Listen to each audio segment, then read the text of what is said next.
Hey there, welcome and hello. Today's video is all about food photography.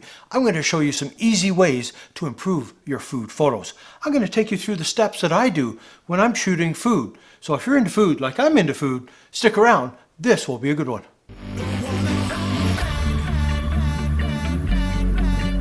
Like I said, I'm going to show you my approach to doing food photography. Now, it will vary a bit depending on what we're shooting for. The reason, is it for a product we're doing commercially? Is it a piece for our portfolio? Or are we trying to create a piece of art? There will be a little difference between them, so I'm going to kind of generalize over this. But the first thing we're talking about, though, is planning, storyboarding out our idea. So when we're ready to do it, we've already got a guide to follow and makes our job a lot easier. Now, one of the first things that I think of with my cake is, what mood do I want to portray? Do I have sun coming in like a picnic and it's kind of a hard contrasty type lighting? Do I want a soft romantic light? Do I want it dark and grungy? So I kind of get all that concept in with the image of what I want to try and portray. I then try and think of the shots do I need. Do I need a 45-degree angle? Kind of in between a 45? Do I need a top down? Do I need a front on? Do I need multiple shots? All that needs to be planned out ahead of time because, like I always say, you don't want to cut the cake and have a slice of cake before you need to shoot the whole cake. So you don't want to put the carriage before the horse, so to speak. So planning out the shots you need and the order you need them in will help save you and make your job easier in that regard. Okay, next thing we need to think about is props. Props help support the subject and help tell the story. They also help create interest and they help create depth within the image because you can have props in front of your subject and behind to help create that depth. So we need to create a prop list of what we need to go with our cake to help support it, to help tell our story. Now we're going to move on to the world of compositions, and there's a lot of different compositions, a lot of rules and regulations to abide by.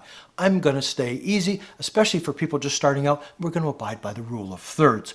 Now, within your camera, even in your cell phone, you have grid lines you could turn on, which is basically the rule of thirds and will help you greatly when you're trying to place things on the table. For me, I visualize where I want things. So we're shooting that cake. Where do I want the cake in relation to that rule of thirds?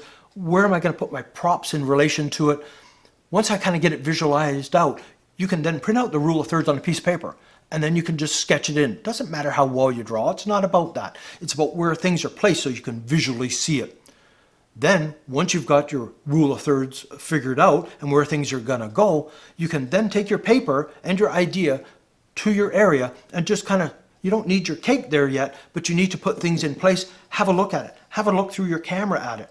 Does it work? Shuffle things around until you get the look you want. But figure out your compositional style. It'll help you out greatly. I also have a bit of an angle going on here as well within it. So I'm abiding by the rule of thirds, but I got that bit of a leading line angular thing going on as well. We have everything worked out. We're ready to go. Not quite. We're missing one major thing, and that is our lighting. What type of lighting do we want? We've already determined the mood, so that's helping determine our lighting. But we need to figure out the lighting placement. For me, food photography, I love side lighting because it really brings out the texture in food, and I love backlighting, especially if you have some translucent food or beverages, you get that glow through it. It's absolutely brilliant. Now, if you're doing multiple shots from different angles, potentially you're going to have to change your lighting up, maybe from a backlighting to a side lighting. So you have to work that out. Do you need a bit of fill light? Do you need a bounce card put in? So you need to kind of work out your lighting. Once you've got that set, we're good to go. And now we can start actually taking our photos. What I've been telling you will help improve your food photography with the ideas I've been telling you. But if you notice, it's all planning, storyboarding, getting everything worked out before you actually hit the shutter. A lot of people, when they're just starting out, they just put stuff on the table and they start taking pictures. Plan it out, storyboard it out, lay it, dry fit it on the table, so to speak. Take a photo, have a look at it. You got to tweak your lighting. Do you have a bad reflection somewhere? Is something in the wrong place? Once you get it all tweaked out, then you put your food on set. Then when you hit the shutter, you get the image you want. If you abide by this kind of a guideline as you're going through your food photography career, you will find your skills will greatly improve. So anyways, that's it for this one. If you're new to the channel, please subscribe. Hit that bell notification so you're aware when I post new videos. If you enjoyed it, please give it a thumbs up. So until the next time.